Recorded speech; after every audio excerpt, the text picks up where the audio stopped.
Welcome. In front of me is a HUAWEI MatePad 10.4, and today I'll show you how to enable unknown sources.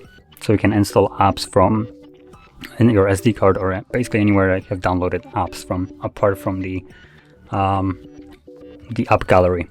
So anyway, to get started, let's open up settings. From here you're gonna scroll to security, select more settings, and choose install apps from external sources. And in here, if you have some kind of app that you want to install, you will need to select where that application is from and what can install it. So if you, for instance, using your web browser to download some kind of app, you will need to go to your browser, select allow app installation, enable, and then once the application has been downloaded, you can instantly tap on open and install from there.